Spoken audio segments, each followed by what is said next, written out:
नमस्कार। एक नए विषय में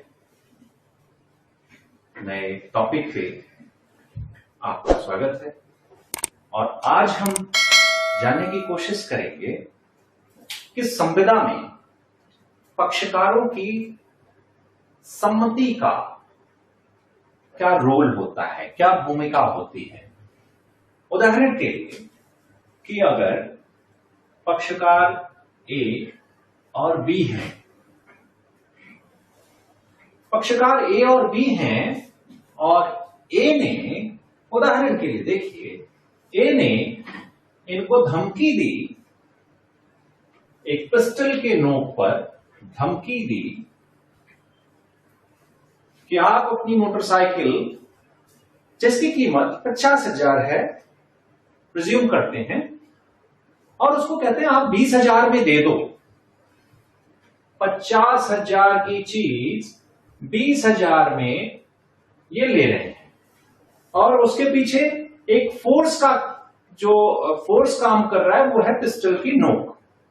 ठीक है, जान रहेगी तो हम फिर से मोटरसाइकिल लेंगे, ऐसा सोचते हुए इन्होंने उस संविदा में अपने आप को शामिल किया क्योंकि इसमें प्रतिफल मिल रहा है बाकायदा। बस उसका कंसेंट जो लिया रहा है, वो चाहता तो मना कर देता अगर पिस्टल की नोक पे न बात होती तो। क्या बाद में ये कोर्ट जा सकता है? ये बी क्या कोर्ट की ओर can be move to court कि उन्होंने पैसे दिए हैं? ये कहेगा मैंने पैसे दिए हैं कोर्ट में। ये अगर कोर्ट जाता है तो ये कहेगा मैंने पैसे दिए हैं। तो ठीक है, पैसे तो दिए लेकिन हम इतने पैसे में सहमत नहीं थे, हमें ज्यादा पैसे चाहिए थे, हम 50,000 चाह रहे थे, आपने 20,000 दिया। तो ऐसी स्थिति में कोर्ट क्या कहेगा? कोर्ट कहेगा ठीक है, आपने पैसे दिए हैं, सहमत हैं, लेकिन ये आपने तो 20,000 दिए, 50,000 की कीमत की जो चीज थी उसके लिए 20,000 दिए, लेकिन इनकी सहमति 20,000 पे नहीं थी, वो पिस्टल थी जो इन्होंने उसके लिए अपनी सहमति दी। इसलिए ये आपका करार इनके इच्छा पे शून्य करनी है। अगर ये चाहें तो 20,000 में इसको आपको रिलीफ दे सकते हैं, अदरवाइज इसको खत्म कर देंगे। ये इनके द्वारा ये खत्म की जा सकती है और आप 20,000 रुपए अपना वापस लीजिए और अपना काम करिए। तो यही एक बिंदु है जिसपे आज हम चर्चा करेंगे और वो चर्चा का बिंदु है सम्मति, कंसेंट, सहमति, अनुमोदन, अप्रूवल, जो भी आप कहना चाहें। क्योंकि जब हम सेक्शन 2 में पढ़ते हैं कि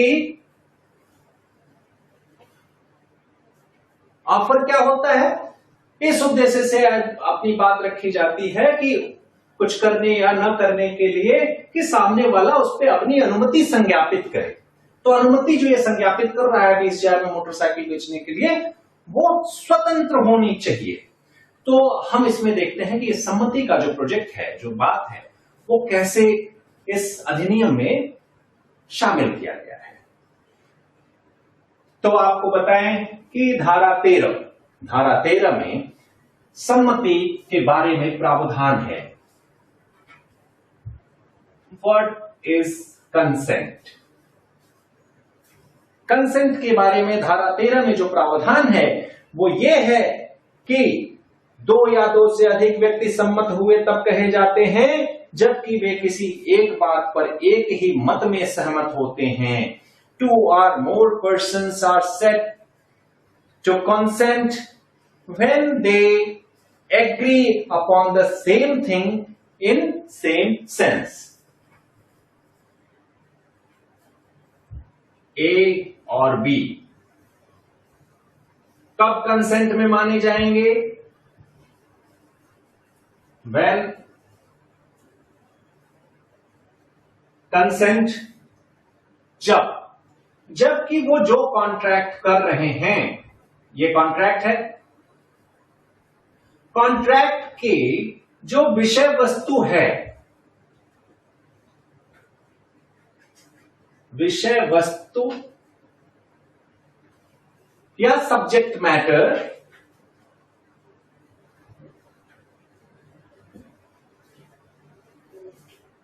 एक ही बात पर और एक ही भाव में क्या कहा गया है?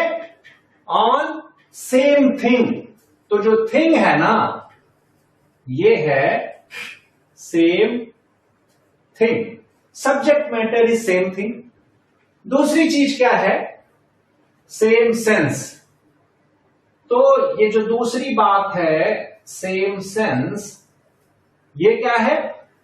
जो इस कॉन्ट्रैक्ट की टर्म्स कंडीशंस हैं,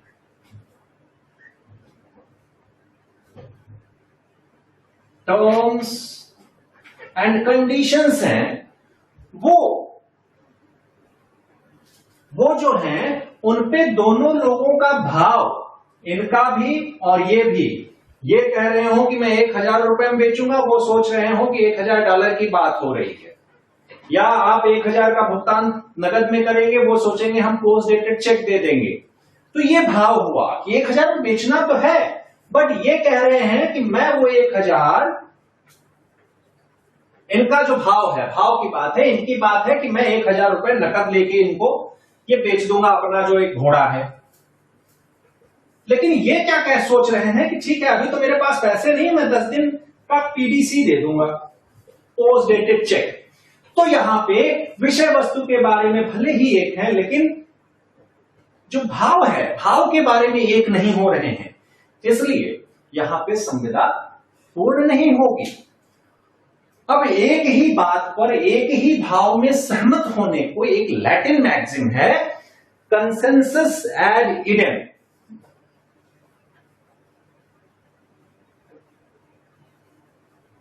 मैं आपको बताना चाह रहा हूं कि on same thing in same sense, इसको क्या कहेंगे?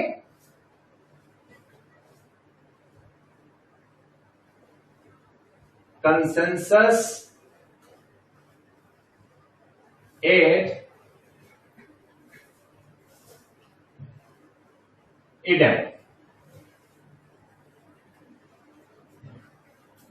ये क्या है कि when the contracting party agree upon same thing in same sense, when parties are agree upon same thing in same sense, two or more parties are said to consent when they are upon the same thing in the same sense। इसका ये आशय है consensus ad idem, इसका ये जो है ये भाव निकलता है। देखिए, धारा 13 सिर्फ इतना कह रही है कि जब दोनों पक्षकार तभी सहमत माने जाएंगे जब वो एक ही विषय वस्तु के बारे में समान भाव से सहमत होते हैं, तब उनकी कंसेंट मानी जाएगी। उदाहरण के लिए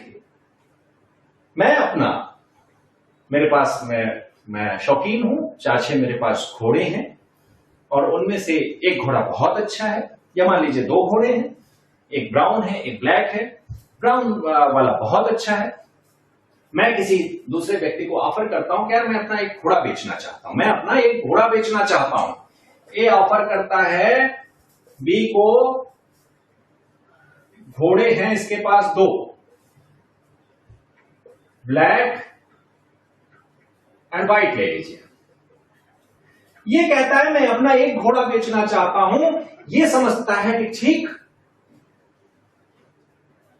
ये समझता है कि ये जो इसका ब्लैक वाला घोड़ा है यही वाला अच्छा है और ये मैं इसको खरीद दूं, और यहां इसका जो आशय है ये बेचना चाह रहा है व्हाइट वाला घोड़ा। अब देखिए, भाव इनका गलत है, घोड़े पे तो सहमत है लेकिन कौन सा घोड़ा, कंफ्यूजन हो गई। ये व्हाइट बेच रहे हैं, ये ब्लैक खरीदने के लिए पैसा तैयार रखे हैं। तो ऐसी स्थिति में भले ही इन्होंने अगर अपनी सहमति दे दी, तो जब ये तथ्य सामने आएगा कि विषय वस्तु संबंधी कोई भूल हो गई है, तो वहां पे संविदा शून्य कर दी जाएगी। आगे देखते हैं कि अब इतनी बात तो आपको समझ में आ ही गई होगी। आगे हम देखते हैं कि क्या क्या क्या आधार हो सकते हैं। ये जो कंसेंट में जो गलती होने के चांसेस हैं उनके क्या आधार हो सकते हैं। भूल होने के जो हमने देखा कि एक पक्षकार किसी मामले में भूल कर जा रहा है, तो भूल के क्या आधार हो सकते हैं। किन किन मामलों में पक्षकारों में समान भाव और समान चीज पे सहमति बनने में गलती हो सकती है, उनको हम देख सकते हैं कि mistake as to the identity of the parties। अभी आपके टू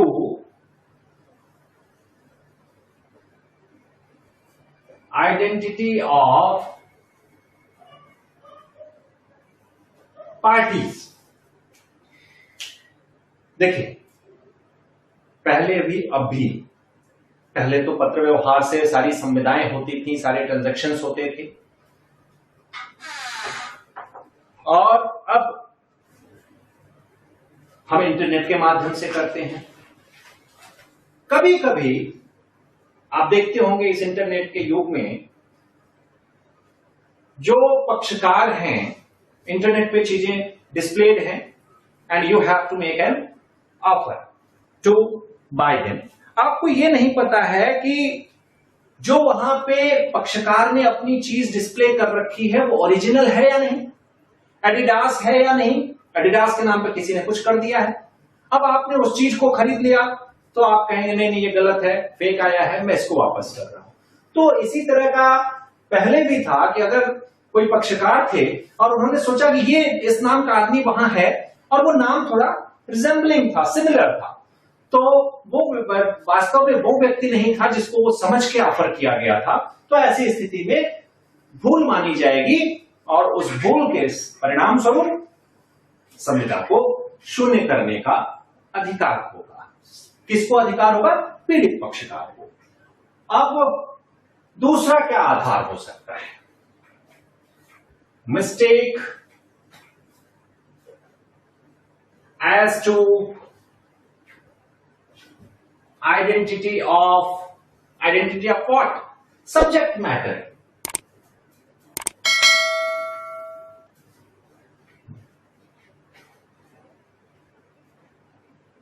पक्षकारों की पहचान संबंधी भूल, ये वाला आप यहां लिख सकते हैं। पक्षकारों की पहचान संबंधी भूल अगर होगी तो इसको आप कहेंगे ना, एक ही भाव में एक ही बात पे सहमत नहीं हो रहे हैं। उनका भाव है कि मैं किसी उस व्यक्ति से करने जा रहा हूं संविदा जिसको मैं अच्छी तरह जान रहा हूं, रेनाउंड है, लेकिन गलती हो जा रही, किसी और के साथ संविदा के लिए ऑफर हो जा रहा है। इसी तरह कि अगर सब्जेक्ट मैटर, विषय वस्तु संबंधी भूल अगर हो गई, विषय वस्तु संबंधी भूल हो गई, तो क्या होगा? मान लीजिए जैसे मैंने कहा मैं ब्लैक घोड़ा बेचना चाहता हूं, वो सफेद घोड़ा मान के बैठा है कि मैं खरीदूंगा, तो यहां विषय वस्तु संबंधी भूल हो गई। एक बहुत अच्छा उदाहरण आपको मिलेगा कि पहले का समय है जब भारत पाकिस्तान एक हुआ करते थे, तो एक व्यक्ति है, वो मान लीजिए कि ए है, वो एक ऑफर करता है कि मैं अपना लैंड जो कि हैदराबाद में है, हैदराबाद में है, को बेचना चाहता हूं। देखिए हैदराबाद में एक लैंड है इसकी जो मैं बेचना चाहता हूं। ध्यान दीजिएगा यहां पे बी है जो जानता है कि इनके पास जमीन है और ये जमीन इसके सेंस में या आपके भारतवर्ष में है, भारतवर्ष के आंध्र प्रदेश में स्थित है हैदराबाद। लेकिन इसका जो आशय है, इसका आशय है कि पाकिस्तान के सिंध प्रांत में भी हैदराबाद है, वहां इसकी जमीन है, उसको बेचना चाह रहा है। तो यहां विषय वस्तु संबंधी भूल के प्रभाव में पक्षकार हैं और ऐसी स्थिति में उसको हम शून्य करेंगे। अगर चाहे तो शून्य करनी है तो तो इस जो पीड़ित पक्षकार होगा वो कहेगा शून्य करिए, मुझे तो वो लेनी ही नहीं, मुझे तो दूसरी वाली जमीन लेनी थी। तो ये है विषय वस्तु संबंधी भूल। तीसरा एक और आ सकता है कि संव्यवहार की प्रकृति संबंधी भूल। यहां पे है mistake as to nature of contract. ठीक है, या संव्यवहार शब्द है तो इसको यहां पे हम लिख लें कि ट्रांजैक्शन ज्यादा एप्रोप्रिएट होगा। ट्रांजैक्शन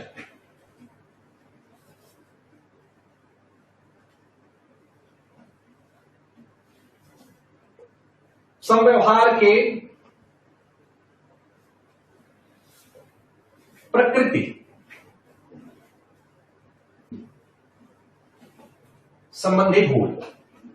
देखिए, जिस ट्रांजैक्शन में वो इन्वॉल्व हो रहा है, एक पक्षकार मान लीजिए ए है, बी की देखभाल करता है, ये केयरटेकर है।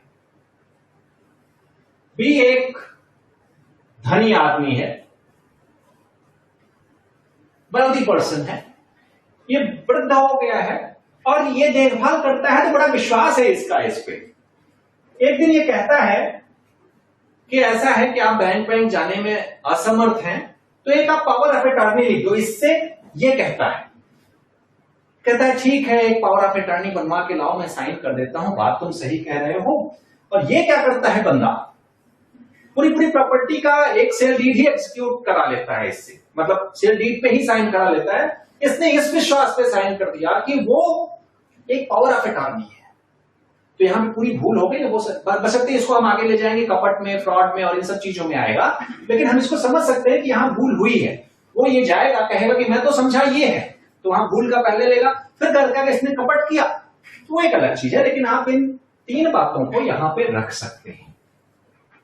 तो हमने बहुत आसानी से समझने की कोशिश की कि कंसेंट क्या होती है। अगर ये भूल नहीं है और दोनों पक्षकार एक ही बात पर एक ही भाव में सहमत हो रहे हैं, तो वहां पे कहा जाता है कि वहां पे कंसेंट है, सम्मति है दोनों पक्षकार। अगला वीडियो हम धारा 14 पे बनाएंगे कि ये सम्मति जो है कब स्वतंत्र होती है, क्योंकि स्वतंत्रता, सम्मति की स्वतंत्रता होना अत्यंत आवश्यक है। उसके बिना आप देख रहे हैं ना, कहीं अगर गड़बड़ी हुई तो वो माना नहीं जाएगा। तो अगर स्वतंत्र नहीं है, जो मैंने पहले बताया कि पिस्टल की नोक पे ले लिया गया, तो वहां बिल्कुल स्वतंत्र नहीं है और वो वाइड हो जाएगा, वाइडेबल हो जाएगा। स्थितियों के अनुसार उस पर न्यायालय अपना निर्णय देगा।